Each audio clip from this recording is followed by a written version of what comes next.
Hi there and welcome to today's vlog. Yes, back in the study for today's vlog. The reason for that is that we're having a new flooring or some flooring laid in the kitchen, which we've had redone, and to get to the summer house it entailed me having to go out the front of the house and round the back, and just a bit complicated. So I thought we'd record it today in the study. And I want to show you a book that I'm currently reading. It's called Chilton, My Life Story by Chris Chilton. Chris Chilton was, in his day, a very well-loved footballer, played for Hull City for most of his career, and then moved to Coventry City towards the end of his career, although his footballing career active was curtailed by a back injury, sadly. Anyway, Chris Chilton died just a few days ago, aged 77. But I warmly remember him in the days I used to go regularly to Boothby Park, the home of Hull City. Chris Chilton is still the record goal scorer for the club. He scored 222 goals in 477 appearances. So that's almost a goal every other game. And I think it unlikely that that record will ever be beaten by any other player for the club. Not least because players don't tend to stay around clubs for many years like they used to do. But many memories, and what I want to talk today about is memory.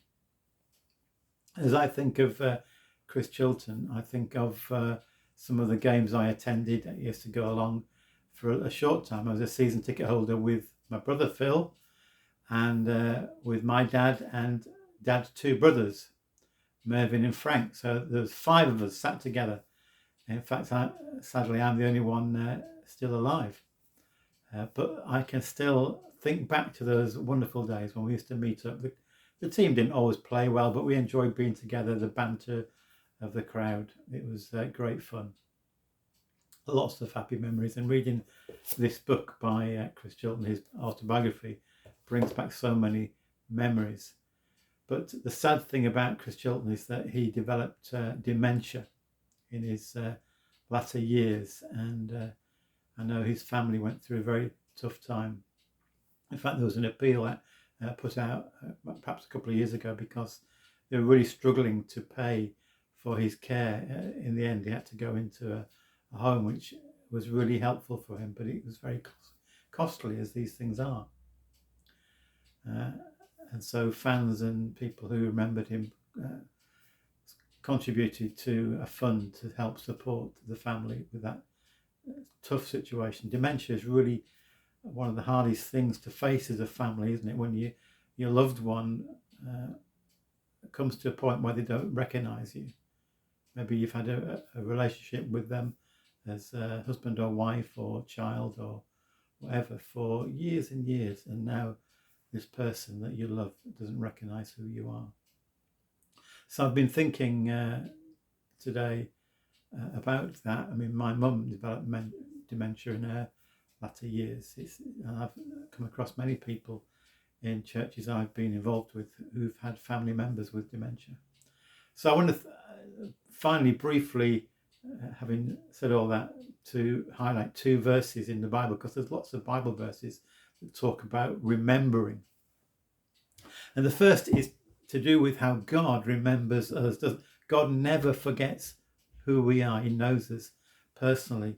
And there's a great verse in Isaiah 49. Can a mother forget the baby at her breast and have no compassion on the child she has born?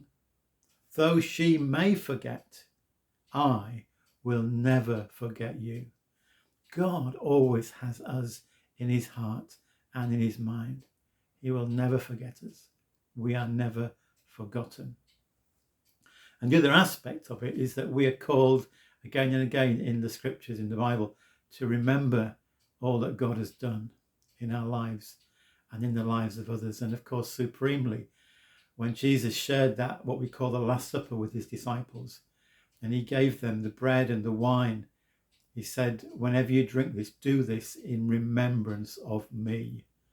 And the Holy Communion, when we share bread and wine, or the Lord's Supper, that's the act of remembering what Jesus did for us, but also celebrating that he is with us now through his Holy Spirit, and rejoicing that one day we will, if our faith is in him, be with him in his eternal kingdom.